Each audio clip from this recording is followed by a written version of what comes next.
All right, 617-830-4750. We are taking phone calls. Let's go to our next caller, who I think is called, I don't even know what the area code. I think this is an international number. Is that right? Yes, that's right. I'm from Vienna, Austria, in Europe. Great. What's My name on is your Alex. mind today? I have a question. I'm watching your show nearly every day. It's pretty good to learn English.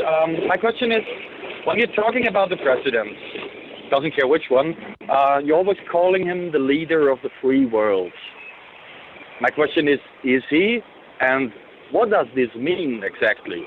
Yeah, okay, so two-part Coming answer to from a this, and country we've where we addressed have this a few times free before. healthcare, and in Europe we have free healthcare, we have our freedoms, we have free public schools, we have free universities and all these kind. And what does freedom mean in America? Yeah. Is it for black people? Do they have freedom now? Right. Well, listen. Okay, hold on. Let's see if we can slow this down a little bit. Okay. First of all, when you say you have those things for free, I mean, you're paying for them through taxes in Europe, right? So they're not free. You're just paying for them in a different way. Yeah, of course. Yeah, of course. Yeah, okay, yeah. Good. Okay. So the term leader of the free world dates back many decades, and it's a colloquial term meant to mean the sort of most powerful leader of a Western non-communist nation, right? I'm sort of giving you the history of the term. It's not a literal term. It's a term that has a lot of historical meaning.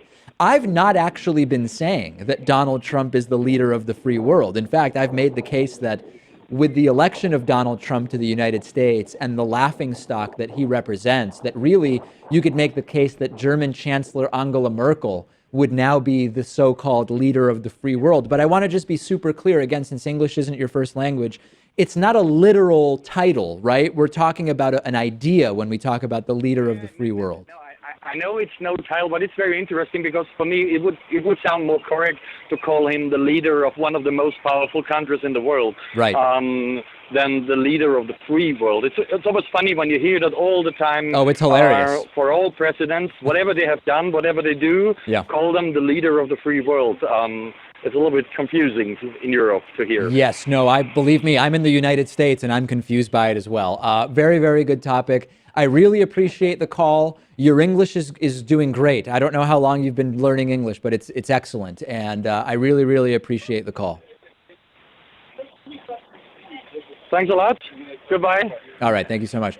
Apparently, Pat, a little bit of a delay there because the tubes over to Europe must not be as wide as the internet tubes that we have here in the United States. I would imagine that's the case.